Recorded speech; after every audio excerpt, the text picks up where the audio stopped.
علم نور ہے، علم نور ہے، علم نور ہے، علم نور ہے۔ نحمده ونصلي على حبيبه الكريم اما بعد فاعوذ بالله من الشيطان الرجيم بسم الله الرحمن الرحیم۔ الحمد للہ عز وجل، ہم نصاب الصرف پڑھ رہے تھے۔ آج ہم انشاءاللہ عز وجل نصاب الصرف کا سبق نمبر 50 پڑھیں گے۔ تو آئیے شروع کرتے ہیں۔ سبق نمبر 50، الافادات النافعہ، اقتباس از علم الصیغہ، یعنی اسے علم الصیغہ سے لیا گیا ہے۔ فائدہ نمبر 1، ہر وہ صحیح کلمہ جو باب فتحہ سے آئے اس کا عین یا لام کلمہ حرف حلقی ہونا چاہیے۔ ٹھیک ہے، فائدہ میں کیا بیان کر رہے ہیں کہ ہر وہ صحیح کلمہ جو باب فتحہ سے آئے اس کا عین کلمہ یا لام کلمہ حرف حلقی ہونا چاہیے۔ ٹھیک ہے، یہ نہیں کہا گیا کہ جس کلمے کے لام کلمے میں یا عین کلمے کی جگہ حرف حلقی ہوگا وہ باب فتحہ سے ہی ہوگا، یہ نہیں کہا گیا۔ ٹھیک ہے نا، تھوڑا غور کریں۔ کیا کہا گیا کہ ہر وہ صحیح کلمہ، ایک تو صحیح کی قید، معتل، محموس، مضاف کی بات نہیں ہے، جو صحیح کلمہ باب فتحہ سے آئے تو اس کے لیے یہ ضروری ہے کہ اس کے عین کلمے میں یا لام کلمے میں حرف حلقی ہوگا، لیکن یہ نہیں کہا گیا کہ جس کے عین کلمے میں یا لام کلمے میں حرف حلقی ہو وہ باب فتحہ سے ہی ہوگا، کسی دوسرے باب سے نہیں ہو سکتا۔ ایسا نہیں ہے، کیونکہ دیکھیں سمیعہ، سمیعہ جو کہ از خود ایک باب ہے، اس کے لام کلمے کی جگہ حرف حلقی عین موجود ہے۔ ٹھیک ہے، تو اگر قاعدہ یہ ہوتا کہ جس کے عین کلمے میں یا لام کلمے میں حرف حلقی ہو وہ باب فتحہ سے ہی آئے گا تو سمیعہ کو بھی باب فتحہ سے آنا چاہیے تھا، حالانکہ سمیعہ ایک باب ہے۔ ٹھیک ہے، قاعدہ کیا ہے کہ جو صحیح کلمہ باب فتحہ سے آئے اس کے عین یا لام کلمے میں حرف حلقی ہونا چاہیے۔ ٹھیک ہے، تو یہاں پہ صحیح کی قید ہے، اگر صحیح نہیں ہوگا تو پھر اس کے عین یا لام کلمے میں حرف حلقی کا ہونا بھی ضروری نہیں ہوگا۔ اصول بیان کر رہے ہیں، دیکھیں لہٰذا ابا یابا، قلا یقلا، قدا یعد اور بقا یبقا وغیرہ افعال اگرچہ باب فتحہ سے ہیں اور ان کا عین یا لام کلمہ حرف حلقی بھی نہیں، مگر پھر بھی یہ خلاف قیاس یعنی شاذ نہیں ہوں گے۔ کیوں نہیں ہوں گے؟ اس لیے کہ یہ کلمات صحیح نہیں، اور قید کیا ہے؟ صحیح کی قید ہے، ہر وہ صحیح کلمہ۔ ٹھیک ہے، تو کیونکہ یہ کلمات صحیح نہیں ہیں اگرچہ یہ باب فتحہ سے ہیں اور ان کے عین یا لام کلمے میں کوئی حرف حلقی نہیں، پھر بھی یہ شاذ یا خلاف قیاس نہیں۔ ان میں سے کوئی محموز ہے جیسے کہ ابا یابا، یہ محموز ہے، کوئی مضاعف جیسا کہ عد یعد مضاف ہے، اور کوئی معتل یعنی قلا یقلا اور بقا یبقا یہ معتل ہیں۔ ٹھیک ہے، کیونکہ صحیح نہیں اگرچہ یہ باب فتحہ سے ہیں، ان کے عین یا لام کلمے میں حرف حلقی نہیں ہے۔ فائدہ نمبر 2، کل، خذ اور مر جو اصل میں کل، خذ اور مر تھے، ان میں سے دوسرے حمزے کو خلاف قیاس نہیں گرایا گیا۔ دیکھیں یہاں پہ فائدہ نمبر 2 میں یہ کہا جا رہا ہے کل خذ مر، اصل میں کل خذ اور مر تھے، ان میں سے دوسرے حمزے کو خلاف قیاس نہیں گرایا گیا۔ لیکن آپ اگر محموز کے بیان میں، اسی کتاب کے محموز کے بیان میں دیکھیں گے تو تنبیہ نمبر 1 میں یہ بیان کیا گیا ہے، جس کا خلاصہ یہ ہے کہ کثرت استعمال کی وجہ سے پہلے حمزے کو گرا دیا گیا ہے۔ ٹھیک ہے، کثرت استعمال کی وجہ سے گرا دیا گیا ہے۔ ٹھیک ہے، وہاں پہ الگ بات ہے، یہاں پہ الگ بات ہے۔ ٹھیک ہے، کیونکہ اسے علم الصیغہ سے لیا گیا ہے، اس لیے علم الصیغہ میں جس طرح لکھا ہوگا غالباً یہاں بھی اسی طرح نقل کر دیا گیا ہے، ورنہ ایک ہی کتاب میں متضاد بات کا پایا جانا سمجھ میں نہیں آتا، بظاہر ایسا لگ رہا ہے کہ دونوں بات متضاد ہیں۔ خیر، دیکھیں کل خذ اور مر جو اصل میں کل خذ اور مر تھے، ان میں سے دوسرے حمزے کو خلاف قیاس نہیں گرایا گیا، بلکہ اس کی صورت یہ ہے کہ ان میں قلب مکانی کیا گیا ہے۔ یہاں کیا بیان کیا جا رہا ہے کہ دوسرا حمزہ جو ہے کل میں دیکھیں دوسرا حمزہ ہے، اس طرح خذ میں دوسرا حمزہ اور امور میں جو دوسرا حمزہ ہے، ان حمزہ کو، ان تمام مثالوں میں حمزہ کو خلاف قیاس نہیں گرایا گیا، بلکہ اس کی صورت کیا ہے بیان کر رہے ہیں کہ اس کی صورت یہ ہے کہ ان میں قلب مکانی کیا گیا۔ قلب مکانی سے مراد کیا ہے؟ یعنی فا کلمے کو عین کلمے کی جگہ اور عین کلمے کو فا کلمے کی جگہ لے گئے۔ تو دیکھیں کل میں فا کلمہ کیا ہے؟ سب فا کلمہ ہے حمزہ، عین کلمہ کیا ہے؟ کاف۔ فا کلمہ یعنی حمزہ کو کاف کی جگہ، کاف کو حمزہ کی جگہ لائیں گے تو کیا ہوگا؟ ال ہوگا، اس کو بیان کر رہے ہیں، ٹھیک ہے؟ اس طرح از اور ار ہوگا، دیکھیں اس کو بیان کر رہے ہیں کہ یعنی فا کلمے کو عین کلمے کی جگہ اور عین کلمے کو فا کلمے کی جگہ لے گئے۔ اس طرح یہ ال از اور ار ہو گئے، ٹھیک ہے؟ قلب مکانی کیا گیا، فا کلمے کو عین کلمے کی جگہ، عین کلمے کو فا کلمے کی جگہ لے کے چلے گئے۔ اب کیا ہوا؟ پھر یسألو کے قاعدے کے تحت حمزہ کی حرکت ما قبل کو دے کر اسے حذف کر دیا گیا۔ یسألو کا قاعدہ کیا ہے؟ اس کا مفہوم یہ ہے کہ اگر حمزہ متحرک ہو اور اس کا ما قبل حرف صحیح ساکن ہو تو حمزہ کی حرکت ما قبل کو دے کر اسے حذف کرنا جائز ہے، ٹھیک ہے؟ جوازی قاعدے کا دوسرا نمبر ہے، جوازی قاعدہ نمبر 2 تقریباً، ٹھیک ہے؟ اس میں کیا بیان کیا گیا کہ اگر حمزہ متحرک ہو اور اس کا ما قبل حرف صحیح ساکن ہو تو اس کی حرکت یعنی حمزہ کی حرکت ما قبل کو دے کر اسے حذف کرنا جائز ہے۔ تو یہاں پہ کیونکہ دیکھیں حمزہ یعنی اخ میں حمزہ متحرک، اس کا ما قبل خا حرف صحیح ساکن، اس طرح ال میں حمزہ متحرک اور اس کا ما قبل یعنی کاف حرف صحیح ساکن ہے، اس طرح ار میں بھی۔ تو حمزہ کی حرکت ما قبل کو دے کر حمزہ کو حذف کر دیا گیا، ٹھیک ہے؟ اب حمزہ وصلیہ کی حاجت نہ رہی، اس کو بیان کر رہے ہیں کہ اب حمزہ وصلی کی ضرورت نہ رہی۔ شروع میں جو حمزہ ہے کل کے شروع میں جو حمزہ ہے، اخ میں شروع میں جو حمزہ ہے، اس طرح ار میں شروع میں جو حمزہ ہے، یہ حمزہ وصلی ہے، کیونکہ حمزہ وصلی کو لایا گیا تھا فا کلمے کے ساکن ہونے کی وجہ سے، ٹھیک ہے؟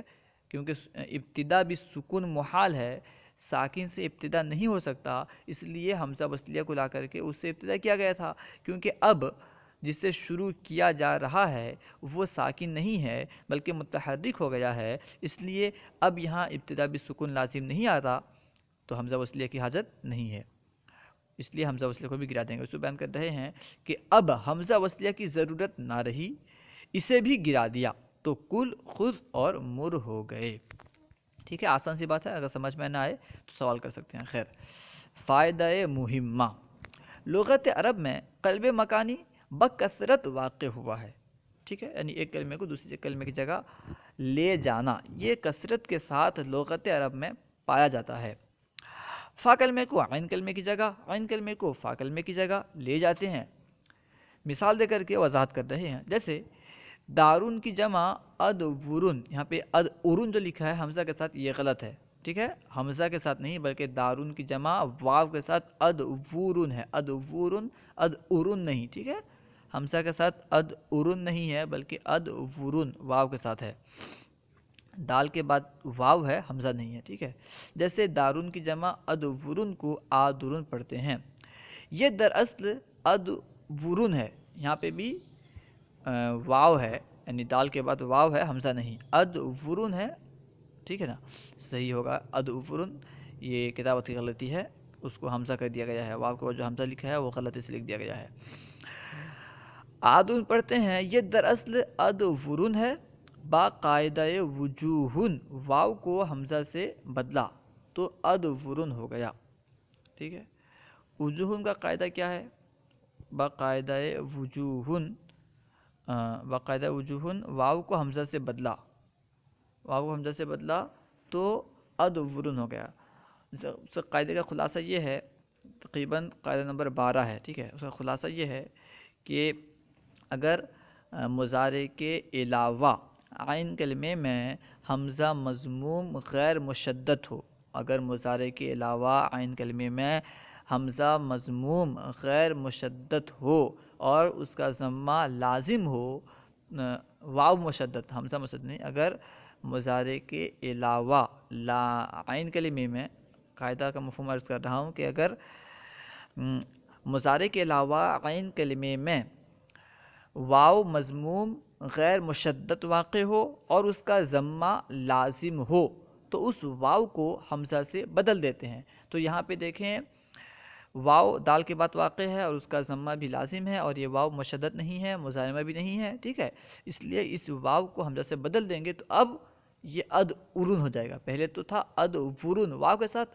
اب ہوا، یعنی وجوہن کے قاعدے کے ذریعے سے بدلنے کے بعد اب ہو گیا اد ارون، ٹھیک ہے، حمزہ کے ساتھ اد ارون ہو گیا۔ پھر قلب مکانی کی وجہ سے حمزہ دال کی جگہ اور دال حمزہ کی جگہ چلا گیا، ٹھیک ہے، دال کی جگہ حمزہ اور حمزہ کی جگہ دال آ گیا، دوسرا حمزہ جو ہے دال کے بعد جو حمزہ ہے اس حمزہ کو دال کی جگہ اور دال کو حمزہ کی جگہ لے گئے، تو کیا ہو گیا، اب باقاعدہ آمنا، کیونکہ دو حمزہ جمع ہو گئے، پہلے سے شروع میں ایک حمزہ ہے نا، اور اب دال کے بعد جو حمزہ ہے اسے بھی ہم دال کی جگہ لے آئے، تو اس طرح دو حمزہ جمع ہو گئے۔ اب باقاعدہ آمنا اسے الف سے بدل دیا۔ آمنا کا قاعدہ کیا ہے؟ تقریباً جو محموز کا وجوبی قاعدہ ہے اس کا سب سے پہلا نمبر ہے، قاعدہ نمبر 1۔ اس کا مفہوم یہ ہے کہ اگر دو حمزہ ایک ساتھ جمع ہو جائیں اور دوسرا حمزہ ساکن ہو تو اسے ما قبل حرف کی حرکت کے موافق حرف علت سے بدلنا واجب ہے، ٹھیک ہے، تو کیونکہ یہاں پہ جو پہلا حمزہ ہے اس پر فتحہ کی حرکت ہے، اس لیے دوسرے حمزے کو الف سے بدلنا واجب ہوا، ٹھیک ہے، تو الف سے بدلا تو آ درون ہو گیا، آمنا کا آمنا، باقاعدہ آمنا اس الف سے بدل دیا تو یہ آ درون بروزن اف آ فولن ہو گیا، کیونکہ عین کلمہ فا کلمے کی جگہ آ گیا اور فا کلمہ عین کلمے کی جگہ چلا گیا، اس لیے یہ فلون کے وزن پر ہے، افعلون کے وزن پر نہیں ہے، ٹھیک ہے۔ اب دیکھیں، اب دوسری مثال دے کر کے وضاحت کر رہے ہیں کہ کس طرح کلام عرب میں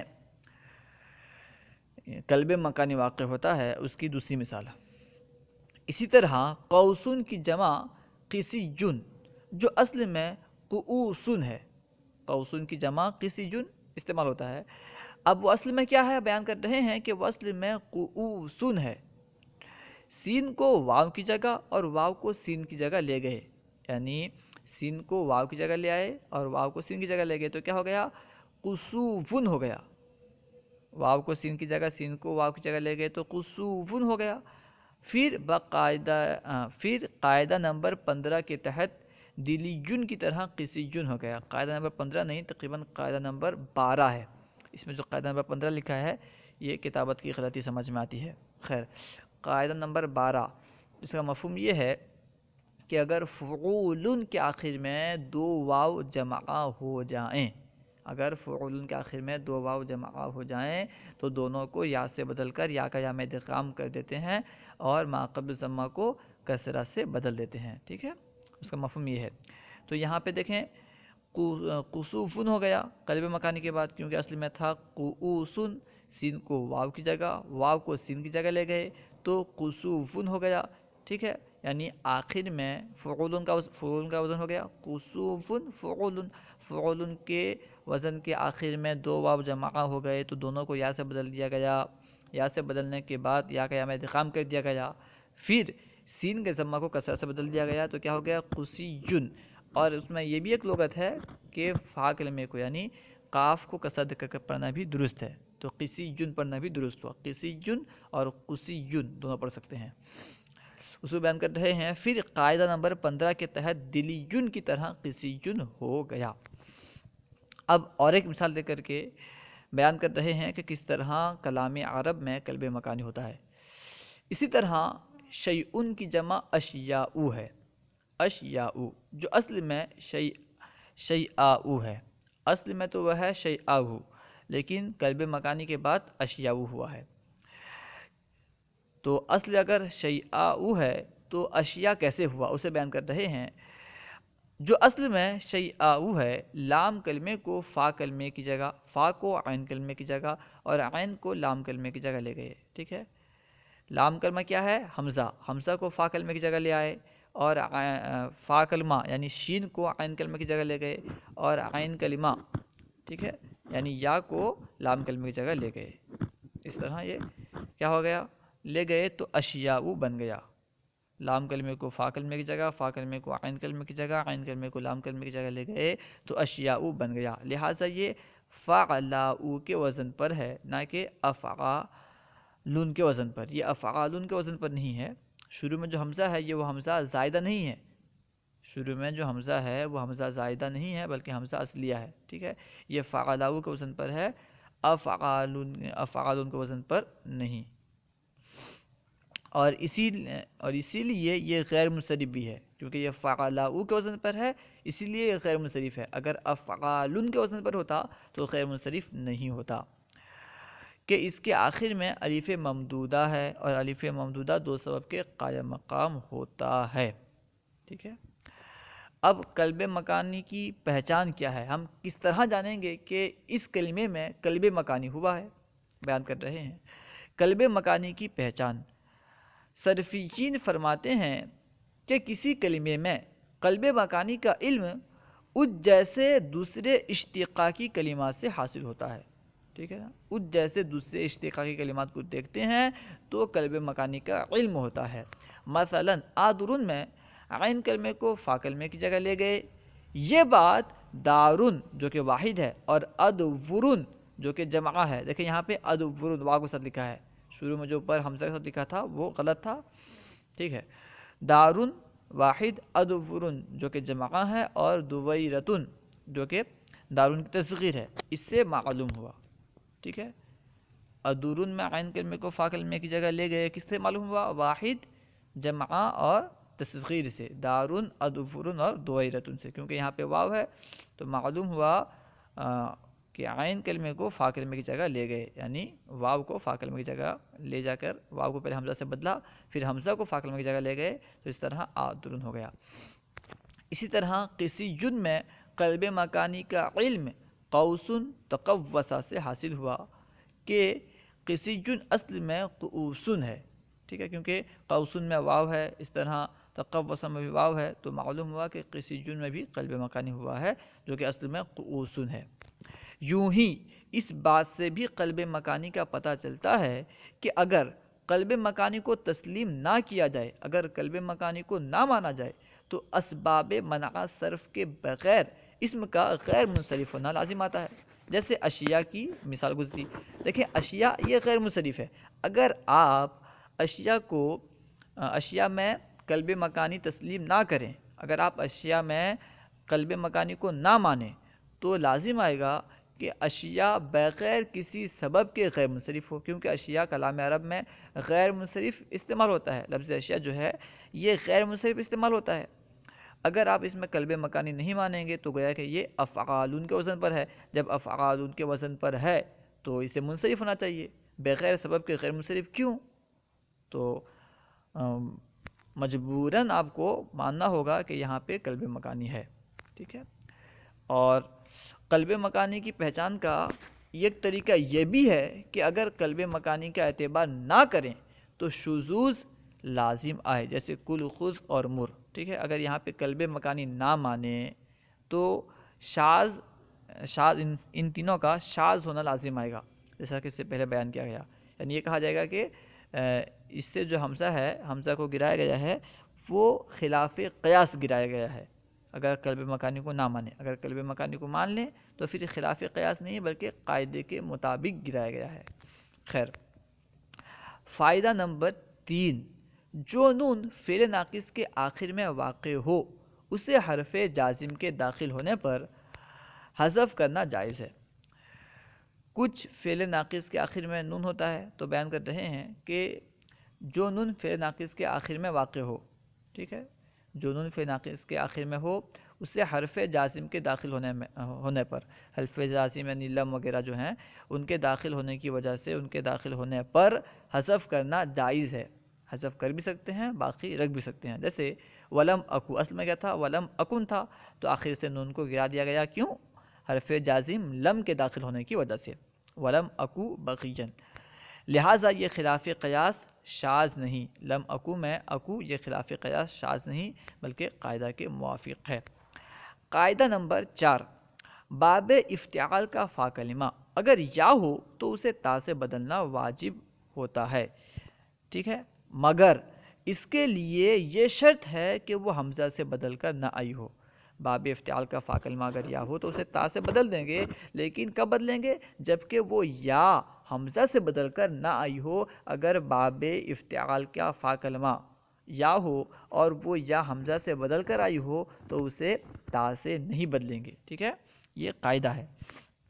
اسی لیے اہل صرف نے اتخذہ کو شاذ قرار دیا. اہل صرف نے یعنی صرفیوں نے اتخذہ کو شاذ قرار دیا. شاذ کہا کیوں؟ کیونکہ اس میں یا کو تا سے بدل دیا گیا ہے. اتخذہ میں جو تا ہے یہ یا سے بدلا ہے. اصل میں کیا تھا؟ سب سے پہلے تو حمزہ تھا، حمزہ کو یا سے بدلا، پھر یا کو تا سے بدلا. تو کیونکہ وہ یا حمزہ سے بدل کر آئی تھی تو مناسب یہی تھا کہ اس یا کو تا سے نہ بدلا جائے. یا کیوں حمزہ سے بدل کے آنے کے باوجود اس کو تا سے بدل دیا گیا، اس لیے صرفیوں نے اسے شاذ قرار دیا. اس کو بیان کر رہے ہیں اس لیے کہ اسی لیے اہل صرف نے اتخذہ کو شاذ قرار دیا کیونکہ اس میں یا کو تا سے بدل دیا گیا ہے حالانکہ وہ حمزہ سے بدلی ہوئی ہے. اس کو شذوذ سے بچانے کے لیے صاحب علم الصیغہ کے استاد فرماتے ہیں، علم الصیغہ جو لکھنے والے ہیں، علم الصیغہ کے مصنف کے استاد فرماتے ہیں کہ یہ شاذ نہیں ہے. اتخذہ یہ شاذ نہیں ہے. کس طرح شاذ نہیں ہے؟ اس میں ایک تعویل کرتے ہیں، بیان کرتے ہیں. دیکھیں، کیونکہ اتخذہ میں تا اصلی ہے. صاحب علم الصیغہ کے استاد فرماتے ہیں کہ اتخذہ میں تا یہ یا سے بدل کر آ ہی نہیں ہے، بلکہ اتخذہ میں جو تا ہے وہ اصلی ہے. جب اصلی ہے تو پھر یہ شاذ ہونا لازم نہیں آئے گا. اس کا اتخذہ کا شاذ ہونا لازم نہیں آئے گا. چونکہ اتخذہ میں تا اصلی ہے، مجدد میں یہ تخذہ یتخذو ہے. اتخذہ یتخذو سے اتخذہ ہے، اخذہ یاخذو سے نہیں ہے. اور تخذہ کا اخذہ کے معنی میں ہونا تفسیر بیضاوی سے واضح ہے. یہاں پہ اعتراض ہو سکتا تھا کہ اگر آپ کہہ رہے ہیں کہ اتخذہ تخذہ سے بنا ہے تو پھر معنی تو اخذہ کا پیدا ہو رہا ہے. اسی کو بیان کیا کہ تخذہ کا اخذہ کے معنی میں ہونا تفسیر بیضاوی سے واضح ہے. لہٰذا اتخذہ اتبع کی طرح ہے جو طبیعہ سے ماخوذ ہے اور اس کی تا اصلی ہے. جس طرح اتبع یہ طبیعہ سے بنا ہے اور یہ شاذ نہیں ہے، اس طرح اتخذہ یہ تخذہ سے بنا ہے، یہ بھی شاذ نہیں ہے. یہ صاحب علم الصیغہ کے استاد نے فرمایا. لیکن اہل صرف کیا فرماتے ہیں کہ اتخذہ جو ہے یہ شاذ ہے. کیوں؟ کیونکہ اس کی جو تا ہے اسے یہ یا سے بدل، اس کی جو تا ہے یہ اصل میں پہلے حمزہ تھا، پھر حمزہ کے بعد اسے یا کیا گیا، یعنی حمزہ سے بدل کر یا آئی تھی، اس یا کو تا سے بدل دیا گیا. جبکہ قاعدہ کیا ہے؟ اگر یا حمزہ سے بدل کر آئی ہو تو اسے تا سے نہیں بدلیں گے. یہاں پہ یا حمزہ سے بدل کر آئی تھی پھر بھی اسے تا سے بدل دیا، اس لیے اہل صرف نے اسے شاذ قرار دیا. لیکن صاحب علم الصیغہ کے استاد نے اسے شاذ قرار نہیں دیا بلکہ فرمایا یہ تخذہ سے بنا ہے تو یہ شاذ نہیں ہے. اللہ ورسولہ اعلم. اگر آپ کو کوئی بات سمجھ میں نہ آئی ہو یا درسیات کے متعلق کوئی سوال کرنا چاہتے ہوں تو کمنٹ باکس میں سوال کریں، انشاءاللہ عز و جل ممکنہ صورت میں جواب دیا جائے گا. اگر آپ کو ہماری ویڈیو اچھی لگی تو لائک اور شیئر کرنا نہ بھولیں اور اپنے اچھے مشورے سے نوازیں. السلام علیکم ورحمۃ اللہ وبرکاتہ.